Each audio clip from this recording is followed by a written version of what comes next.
Hey, get your hands out of your pockets. Get your hands out of your pockets. Get your hands. Get back. Get back.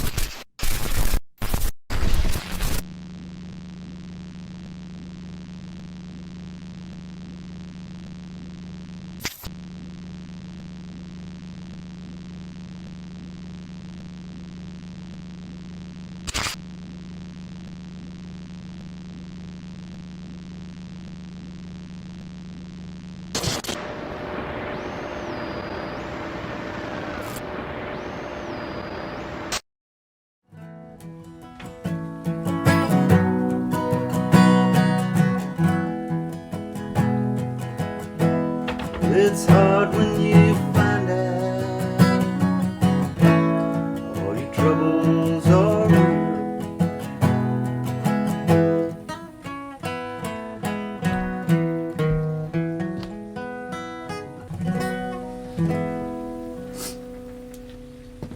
I couldn't even play guitar for it. Nearly a year after that. And I don't play like I used to. For 2 or 3 weeks, I couldn't even go in the music room. His drum set was all set up just like he had just been playing on it, you know.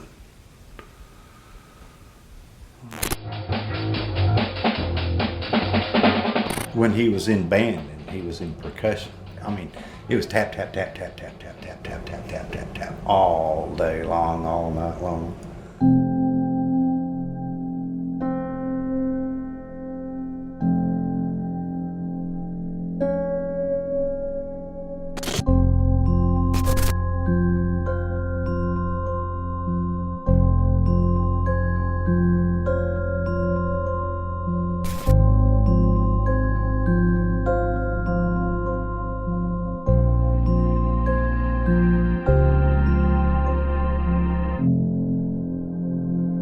He was there until he was completely non-responsive.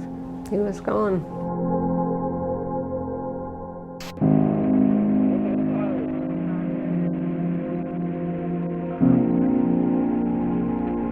Graham was really out of his head. And they said, well, he's assaulted an officer and he resisted arrest. Well, he did bite an officer.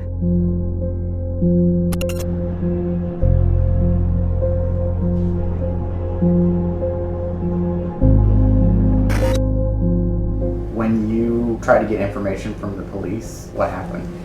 They clamped down. What a shock. I thought a parent would have a right to records to see what the truth was.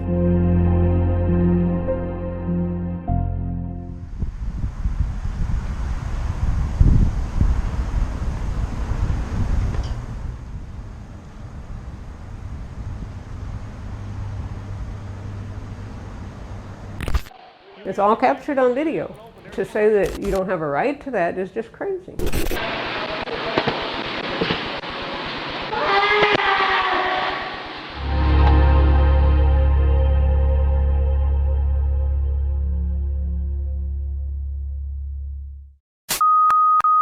No! We're gonna go.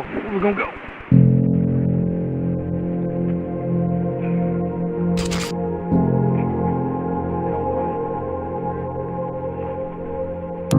Law enforcement agencies could withhold information that they know would be damaging to the law enforcement agency or to a particular officer.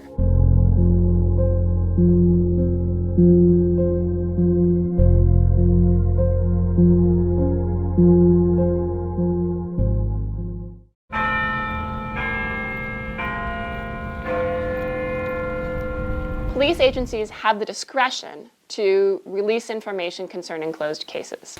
If the public can't see for themselves, the trust that the public has in law enforcement is diminished. It makes it more difficult for law enforcement to do their job.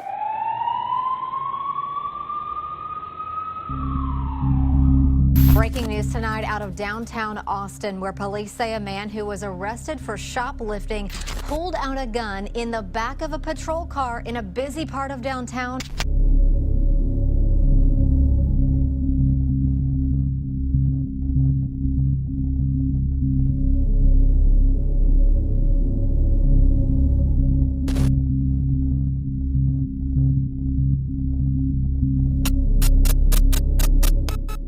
transporting our prisoner to the jail. As we were driving down there, I began to talk to him. I noticed that he was real fidgety in the back seat. Well, anyway, you just told me he was suicidal. I'll let the staff at the jail know so that they can treat you properly there. Then he said something about, I don't know if I'm going to make it to the jail. Removed a pistol, it appears, from the back of his waistband, placed it towards his head while still handcuffed, was able to pull his hands around to the side. I hear the racking of the slide on a semi-automatic pistol. And I stopped the vehicle, exited the vehicle, let people know what was going on. Well, lady's got a gun in his... He's in the back seat. He's got it to his head.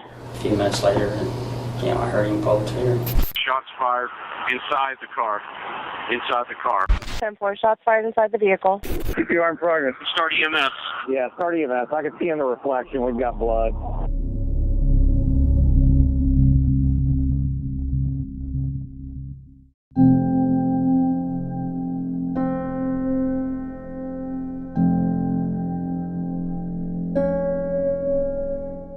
The big question that we all have is, how did that suspect get a gun into the back of the patrol car? Chief Manley says the entire ordeal was captured on video.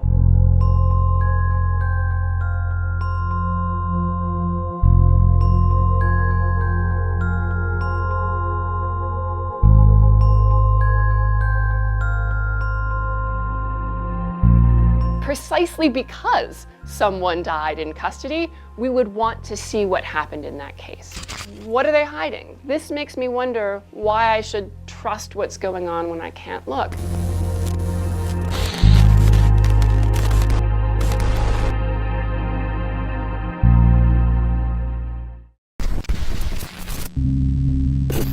A young shoplifting suspect. He was handcuffed In the back of a patrol car with a gun.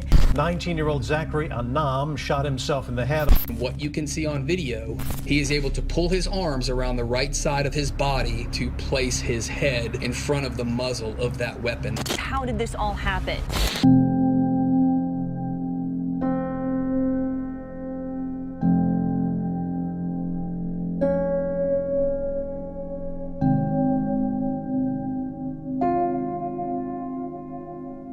I'm very devastated. It's my only son who's gone. Really struggling. What can we do with our life?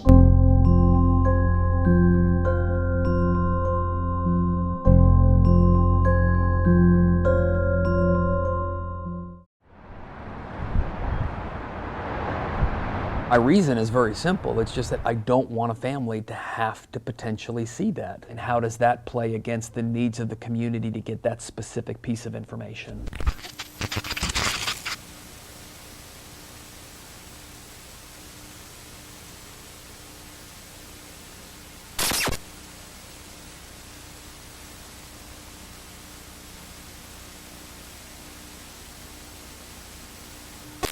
If a person dies in police custody, they're never going to go through that court process. In the majority of those cases, we're going to release the information. It will be decided on a case-by-case basis.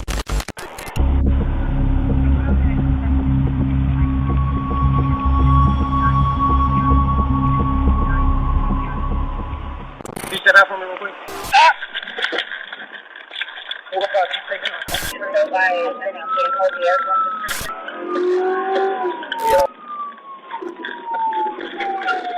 I'm gonna shoot you.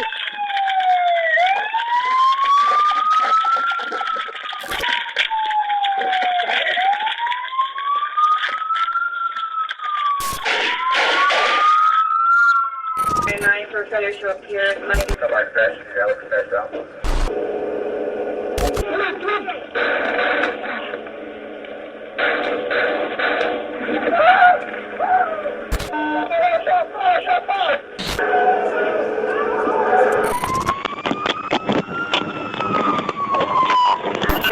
In the parking garage right here.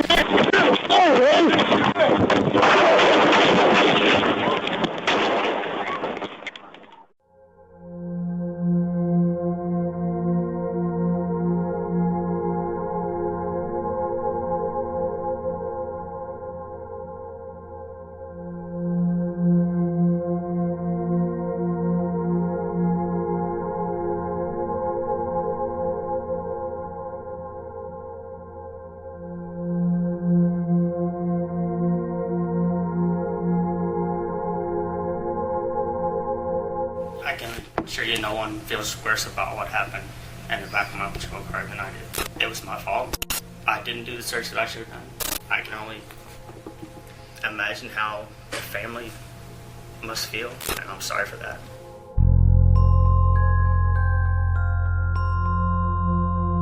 Chief Manley says that this was all captured on video.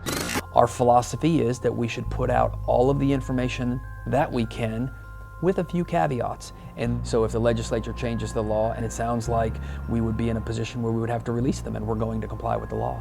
My name is Kathy Dyer. I represent myself. I represent my deceased son, Graham Dyer.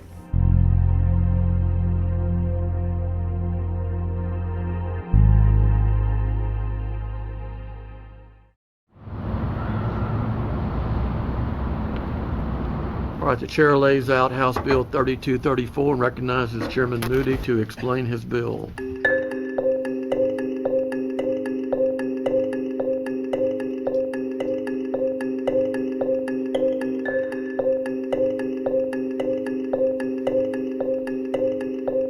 In other words, a case can be closed, but unless it was closed with a conviction and the information related to it never becomes public. That exception was created to protect innocent people from having their names dragged through the mud. For example, when false allegations are made and a decision is made not to prosecute, the accused may prefer to have as little information released about the investigation as possible. Unfortunately, that well-meaning law has led to some unintended consequences. The most obvious of those comes in situations where the person being investigated has died.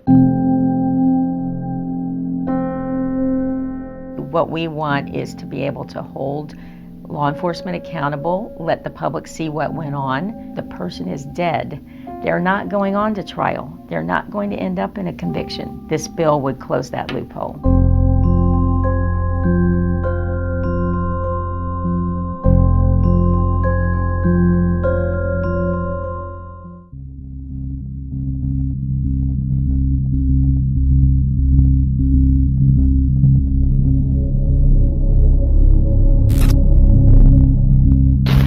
Stop or I will shoot you.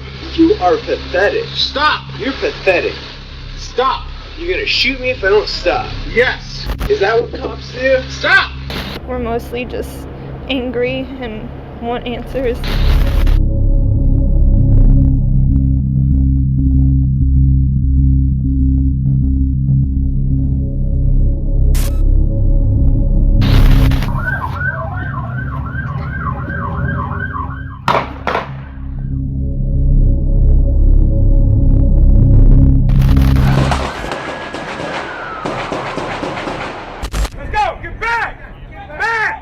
Think of the shocking murder of 5 Dallas police officers last year. The shooter was killed before he could be brought to justice, meaning the records related to what happened that night are now permanently exempt from disclosure.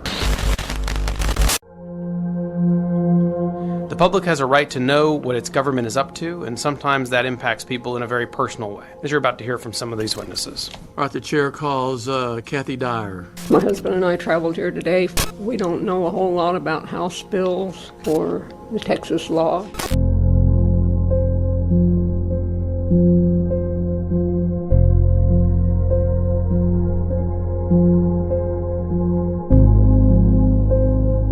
They were investigating, but they did not come across anything to indicate that any officers had any wrongdoing in my son's death.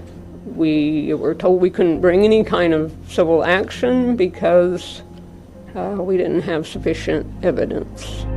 I'm speechless. Your story is very sad to hear. I know it took a lot of effort for you and your family to come here today. The bill got out of its committee that did not get up for a vote in the full House.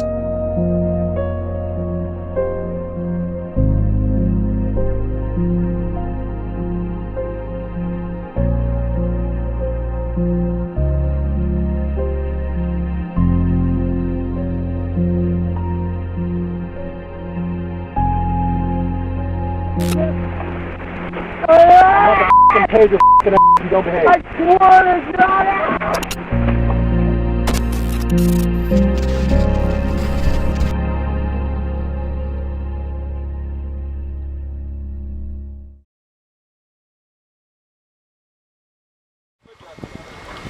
down, man. Graham. Been to Beaver's Bend? Jump towards the water. We'd go up there and go swimming and jumping off the cliffs. Take off running. Went from the greatest moment to be a parent, the highest mountaintop experience. Go for it. Plunged into this. Cheekies.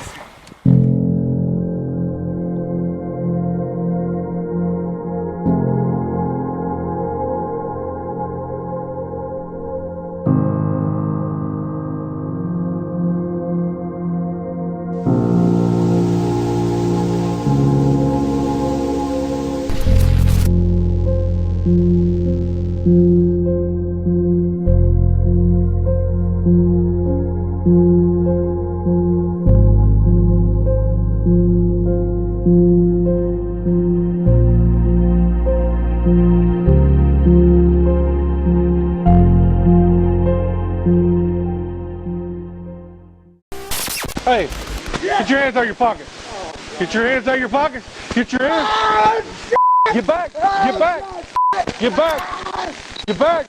The first officer tased him, and he went to the ground. What's your name, brother? Graham Dyer. Graham Edward Dyer. What'd you think, brother? What are you on, man? He was obviously in a delusional, drug-induced state when they rolled up. No, not that. Look at his eyes, man. His freaking eyes are just freaking dilated like crazy. Not in his right mind, for sure. Get in there. I swear to God, I did this. I'm about to pay your ass if you don't behave. I swear to God. Put your face down now. They shoved him into the car, didn't restrain him. He was thrashing around in the back of the car. He bought you? Yeah, he did. He bit you? Yeah, that's why I punched him. And they said, well, he's assaulted an officer and he resisted arrest. Well, none of that would have happened if they had just backed off and let him get medical treatment. The driver says, quit banging your head. Quit banging your head. Quit banging your head. Well, he didn't, and so the driver pulls over. They tased him over and over and over again. I got a seat.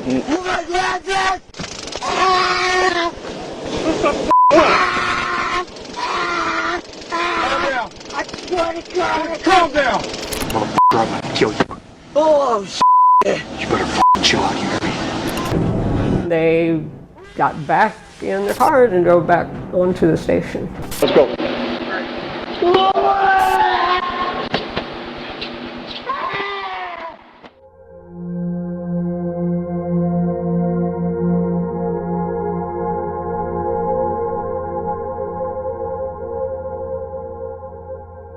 There was no reason for him to die.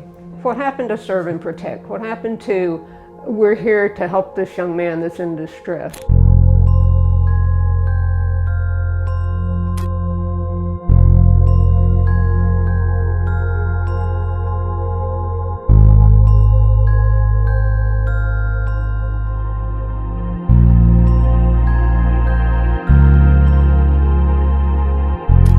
Wonder where he would be at this point. You know, would he have gotten through his college, or would he be married with kids, or, you know, who knows what? You know, all that's lost.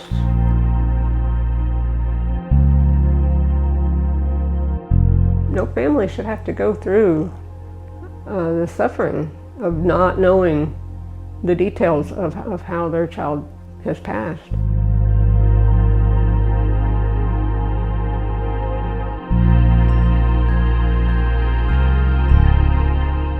Like we almost got a new mission in life to prevent something like this from happening again.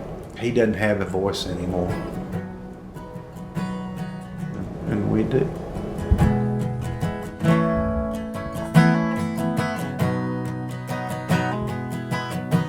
But now when I'm lonesome, well, I like to pretend that I'm getting a feel. Hickory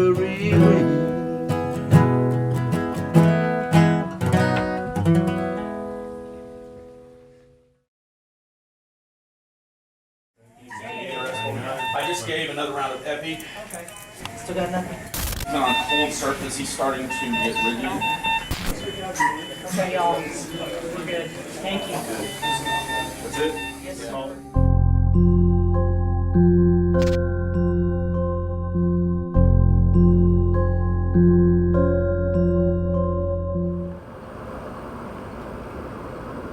I just want to know what really killed him, because it's kind of hard to accept that my son just died from natural causes. He's 21. He had his whole life ahead of him. Austin 911, do you need police, fire, or EMS? Before you get to the light, on 51st and 183, a car had went off the road down into the pavement, down into the creek. All right, stay on the line for me. I got help on the way, okay?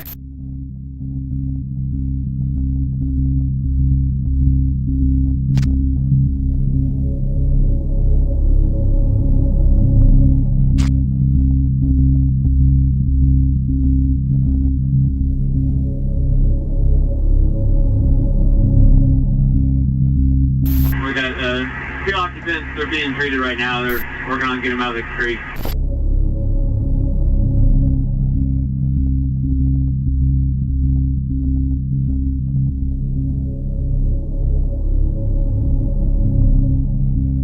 The driver, he's standing in the creek bed, up to his waist for no discernible reason, just talking to himself and gesticulating with his arms. He's transporting the driver to the New Dill Hospital.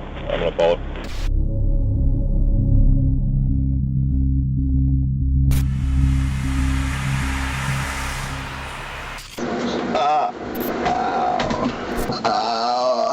You gotta seatbelt you up, but I'm still gonna try to leave it loose on you so you don't have to touch it, alright?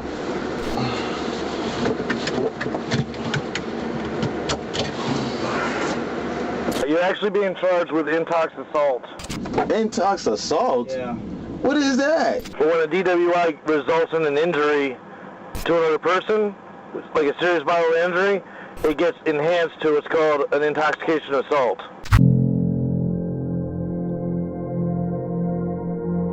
I'm not coming home. Ain't gonna be no coming home for that. He called me from jail to let me know that he was arrested. What did you think when you first saw him? From what I seen, he had a busted eye vessel. His back and his shoulder and his legs was hurting from the impact. I told him he needed to go to medical and make sure that that wasn't something real severe.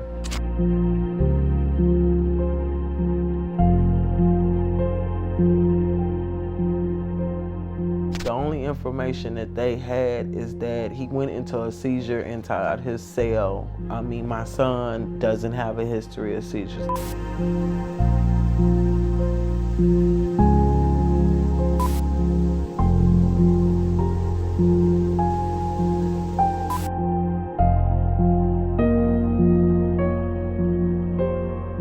He's played sports since he was 11 years old. I've kept him in football and basketball and track. We have to go through full physicals, so he's never had any type of heart condition. When your lawyer tried to get information in the case, what happened? They just kept giving him the runarounds. That's when he called me back and told me he couldn't take the case.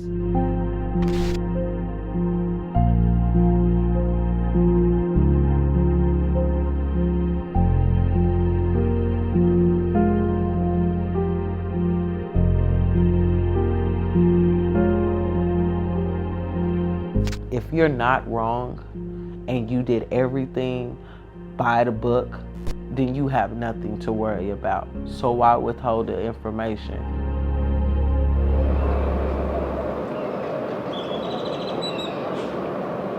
I appreciate you hearing House Bill 3234. This is about closing a loophole and opening up some crucial information to public scrutiny. The intent of the bill isn't to cause any issues in an active case. What we're dealing with here are closed cases that fall into an exception that they shouldn't have.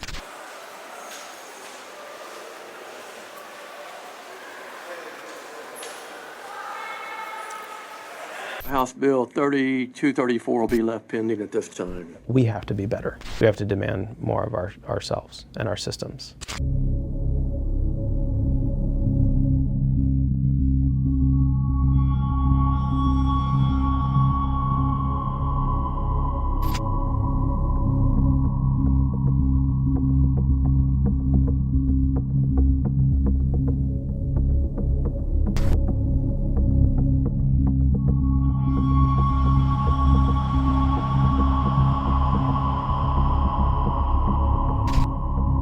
How will this information help you in the upcoming legislative session? This data and information is something that members of the legislature didn't have going to last session. It's invaluable for someone like me. Presenting a bill now for the second time with evidence, it is one of our priority bills for the session.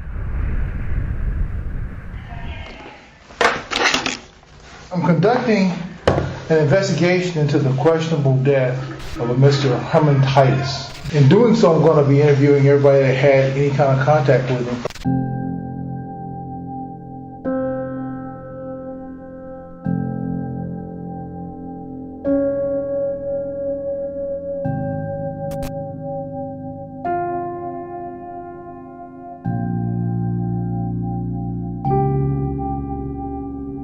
Did he talk to you any, or talk to you about? A little bit. I mean, basically all he talked about was his mom and his sisters. He's 21 years old. He's talking about getting out and straightening his life up. I mean, seemed like a good kid. I know that he was in pain because he went and laid down and had himself covered up, and he was moaning and groaning and asking for ibuprofen. He was up and down all night. He was on the floor. He was sitting with his head down on the table. He goes, "My fingertips are numb and I feel like I'm gonna faint." Those were his words. He was like breathing heavy. He went to medical the next morning.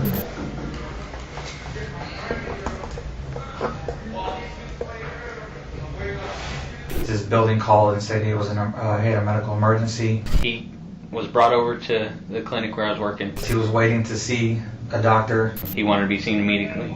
I tried to calm him by talking to him. He said he was in a car accident. So he felt sore, said his back and his neck hurt. Then he asked if he was going to be charged by medical, and they told him yes. They said he signed a refusal form and didn't want to pay for the emergency visit.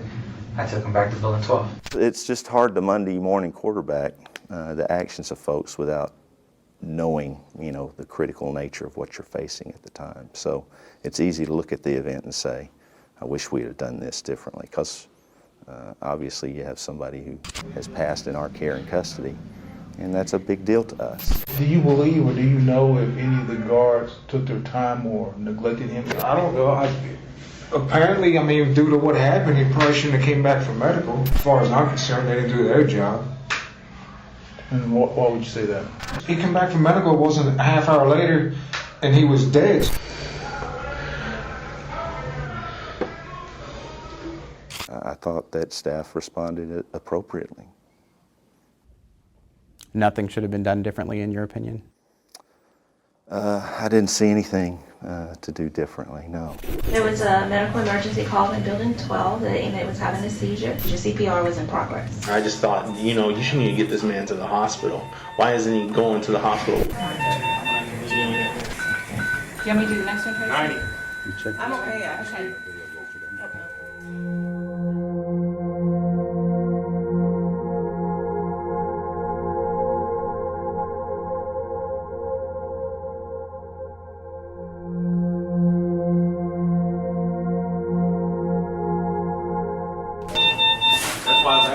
Hold on a minute. We have a pulse. Whoa! Oh crap, sure do. Alright, CPR, get on the chest, Let's start over.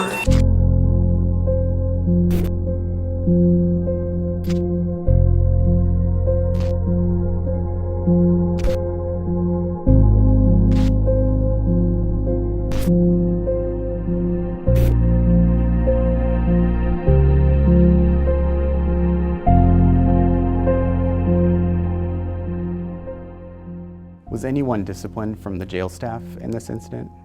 Discipline for? Anything? No, there was no discipline.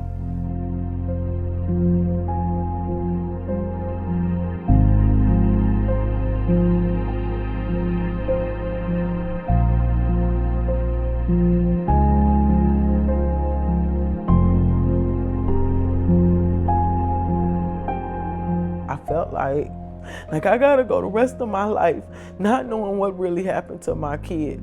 And I'm supposed to get over it. I'm supposed to move on.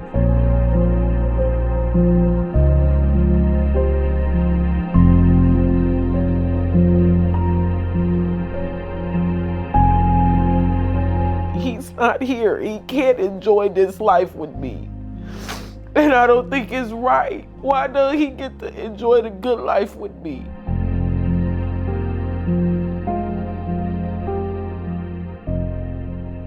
Any information Demisha Burns received came too late for her to file a personal injury lawsuit against Travis County. But with what evidence we obtained, she's exploring other legal options.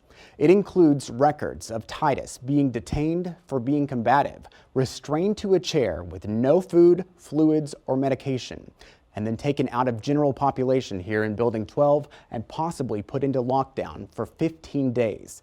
His mother said he told her by phone he complained about his pain and got upset with guards, so they put him in lockdown.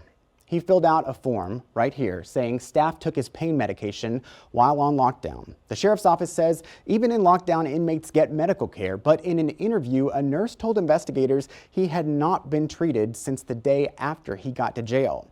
Finally out of lockdown, we know Titus played basketball. You see here on this surveillance video, it is hard to make out, but staff interviews say the very next day, the day he died, Titus went to medical and said he was sore after this game. His autopsy report even mentions him possibly being hit in the face or the head by another inmate in this rec yard, after which he complained of arm and back pain and numbness in his hands. But investigators say he had no bruises or signs of physical harm.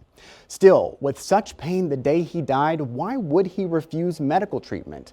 Officers said he was impatient and didn't want to pay the fee for the visit, a fee we learned would have been just $10. The sheriff's office tells us inmates are never denied access to medical care if they can't pay, and if it's an emergency, they go to the hospital. Titus did sign this refusal form, but the reason he lists is too faded to make out on the copy we were provided. Also, the section the medical provider is supposed to sign after informing Titus of the risks of refusing treatment, well, it's blank. And then there is this video. The sheriff's office issued a corrective recommendation for jail staff to actually call 911 when it's requested.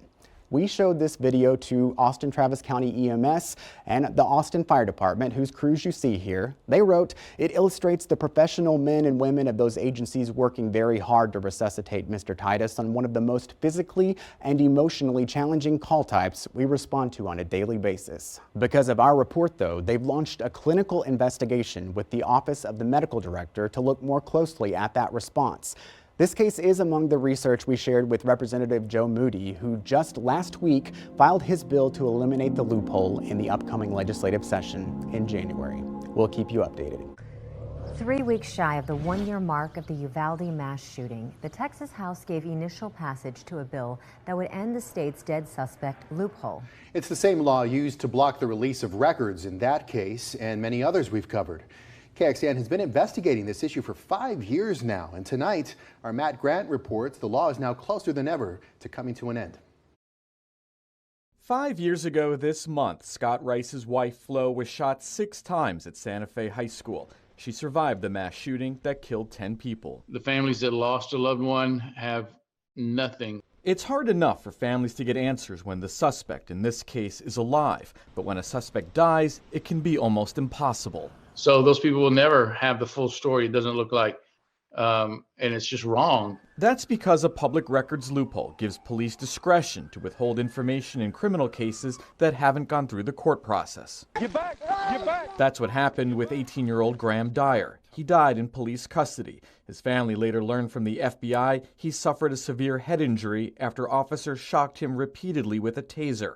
Police withheld video and records from his family because their son was under arrest when he died. You can't tell a parent, well, your child died, so we don't have to tell you what happened. That doesn't make any sense.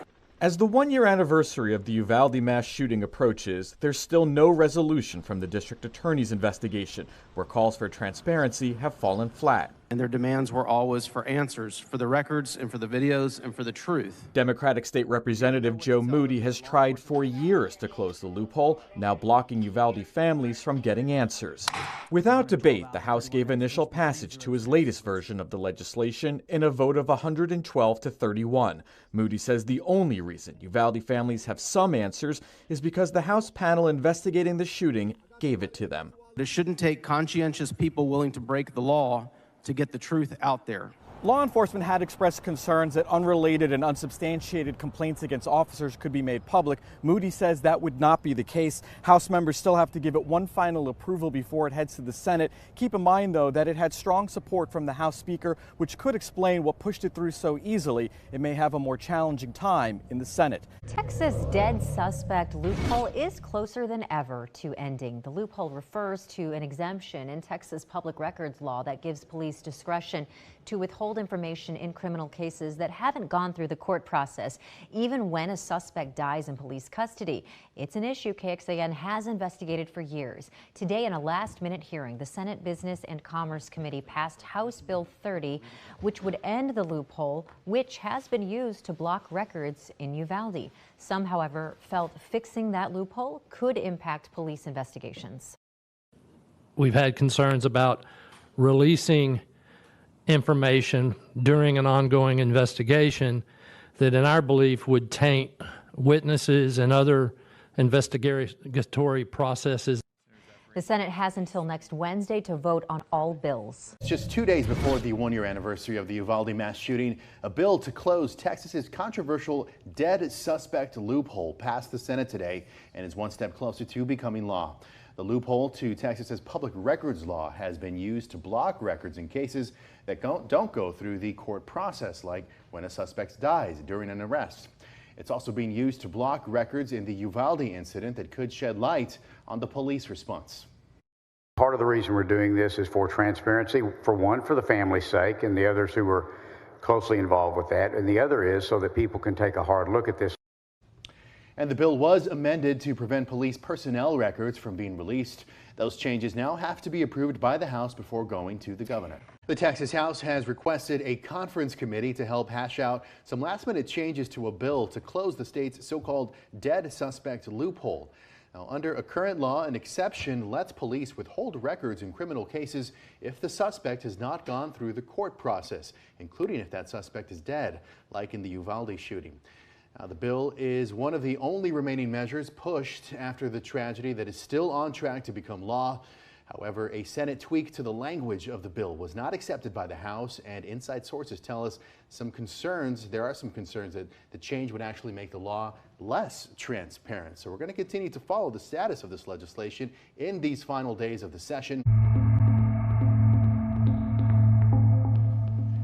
Now, a measure to close the state's dead suspect loophole still also has a chance to make it to the governor's desk this session. The bill is moving forward despite hitting a holdup, and sources tell us that holdup was Lieutenant Governor Dan Patrick. KXAN's Josh Hinkle has been really looking into this for years now, and he's joining us live in studio to talk about this latest hurdle. Well, those sources say the bill had sat waiting most of this week with just days to go this session without any movement because Patrick was refusing to appoint his chamber's conference committee members to hammer out final details.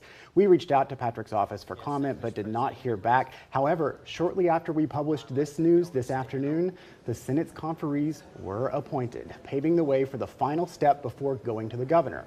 The bill has been a long time coming. It's the fourth session in a row a version of it has been filed, and many supporters thought it had a strong chance this session following the deadly Uvalde mass shooting.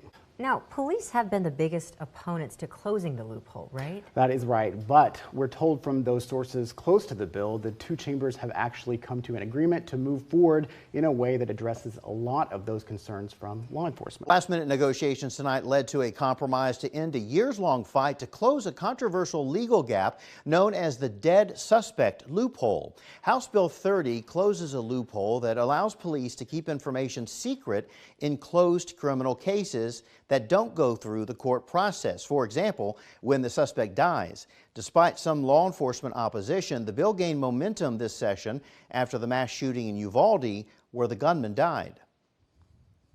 The issue with it became extremely pronounced during that investigation because what we needed were the facts. We needed the documentation. We needed the videos. We needed to know what happened.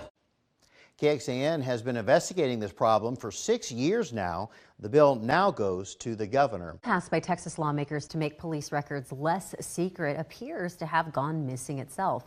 Now, the measure would have closed the dead suspect loophole by preventing police from withholding information when someone dies in their custody. Nearly a week after a final version of House Bill 30 was approved in the final days of the regular legislative session, the only remaining step before reaching the governor had yet to be completed. Lieutenant Governor Dan Patrick has not signed the measure, which is required by the Texas Constitution, and there are conflicting accounts as to why. One side says the bill was never delivered to the Senate. The other side says it somehow disappeared. As unfinished business spills into a special session with high-profile divisions among the state's top leaders, questions are now swarming about the possible fallout to this bill, the only one passed by lawmakers that hasn't made it to the governor's desk yet. KXAN investigator Josh Hinkle has been talking to the players involved and digging into a legislative timeline that threatens to derail policy years in the making. A bill to close Texas's dead suspect loophole is now in the governor's hands. More than a week since the regular legislative session ended, Lieutenant Governor Dan Patrick finally signed a police transparency bill after it mysteriously went missing. This despite all the other bills passed by lawmakers already being sent to the governor. Now, KXAN was first to report that delay, and now investigator Matt Grant explains why it's raising questions about a bigger political fight happening behind the scenes. Yes, out of more than 1,240 bills passed this legislative session and sent to the governor, only one was never delivered until today, following our continued questions and push for accountability. That's a whole long story, but that will take care of itself. It will take care of itself before you know it. Lieutenant Governor Dan Patrick officially signed House Bill 30, now sending it to the governor for final review before it can become law. Patrick's signature is both ceremonial and constitutionally required. It comes after a Senate Journal clerk said the bill to end the dead suspect loophole was never delivered to the Senate to be signed. Yet records KXAN obtained showed it was delivered, and Patrick now saying it was all wrapped up in a deal with the House, passing this bill in exchange for passing one of the Senate's priorities. We passed their bill. HB 30 turned out to be. I didn't know what it was. They killed our bill when the speaker huffed out and walked down and hit the gavel. So our bill was dead. When HB 30 returned to the Senate and a stack of other bills to be signed, I said, "What's that bill all about? Let me see that bill." And I stuck it on my podium, and it's been there for the last 5 days, and always intended to be signed. the bill was a priority for House Speaker Dade Phelan. His spokesperson isn't buying this was an administrative slight, telling KXAN it's more clear now that they lied and tried to blame us. Receiving renewed attention after the Uvalde mass shooting, the loophole has been something KXAN's investigated for years. Its widespread use has allowed Texas police to withhold evidence in closed criminal cases when the suspect dies in their custody. It's a hard thing to keep revisiting. That's what happened with 18-year-old Graham Dyer. A decade ago in August, he died after Mesquite police repeatedly tased him during an arrest. Eventually learning what happened through a federal investigation, his parents have testified in 4 legislative sessions in support of the measure to close the loophole, so no other family has to fight for transparency. We are excited for it and very hopeful that it will be signed. The governor has not responded to our questions if he will sign the bill into law. The bill's author, Representative Joe Moody, who has tried unsuccessfully to pass it since 2017, tells us he doesn't mind waiting another week for it to reach the governor, as long as Texas families don't have to wait any longer for the answers they deserve. If it's important, you don't quit. Thank you for not quitting when it comes to criminal justice reform, for bringing transparency to our systems, and for bringing justice to families. That was Representative Joe Moody thanking House Speaker Dade Phelan for his support to end the state's dead suspect loophole. After 6 years of trying, we now know that measure will become law September 1st. Facing yesterday's deadline, it's one of the more than 130 bills the governor did not sign, but allowed to become law without his signature, often thought to be a symbolic move or a way to distance himself from legislation. Now, so far, he has not commented either way.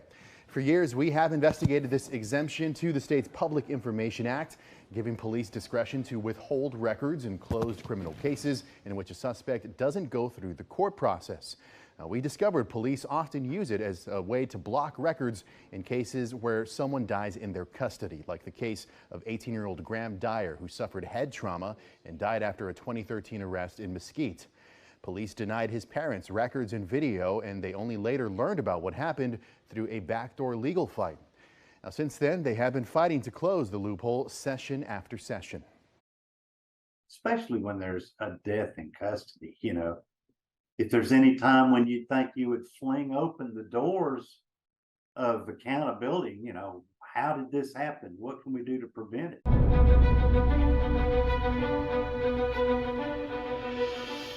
Texas police no longer have discretion to withhold records when someone dies in their custody.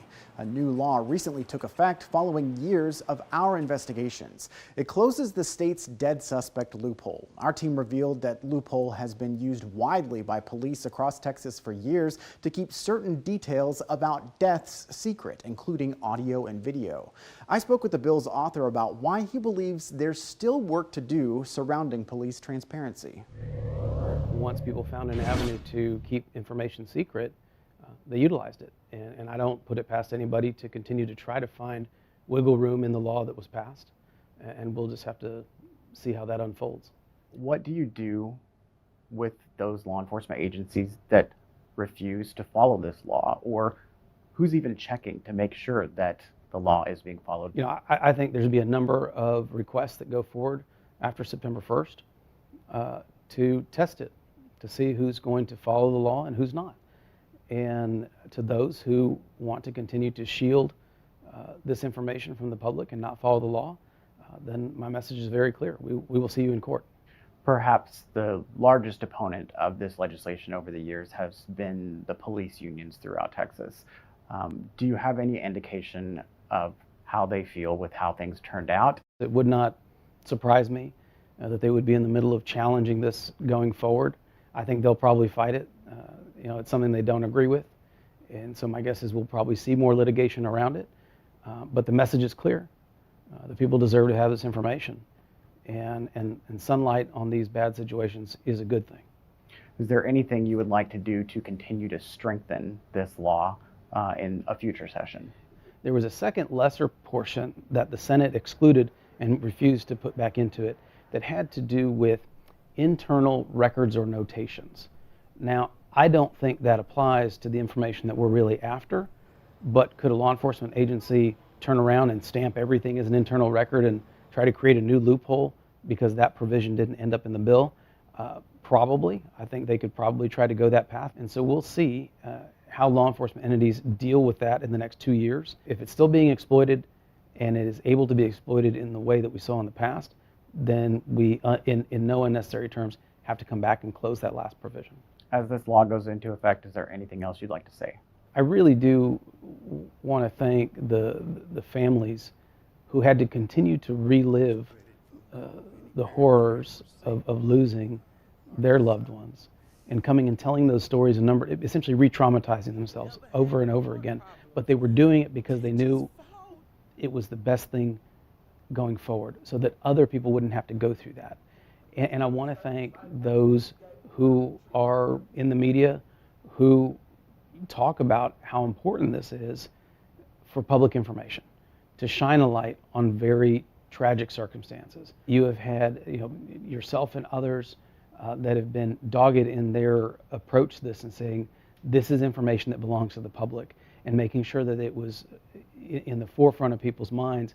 This is a benefit for the public to understand what the government is doing in the most tragic of circumstances. But this is a good example of how keeping the faith and working on it session after session, year after year, you can get to the result that is best for all Texas. Again, KXAN has been investigating this problem for 6 years. Multiple reports and consistently pushing for accountability. That's the kind of dedication our team has to the people these problems affect. Persistence matters. Sometimes it's the only way to bring about change, and we'll keep doing that.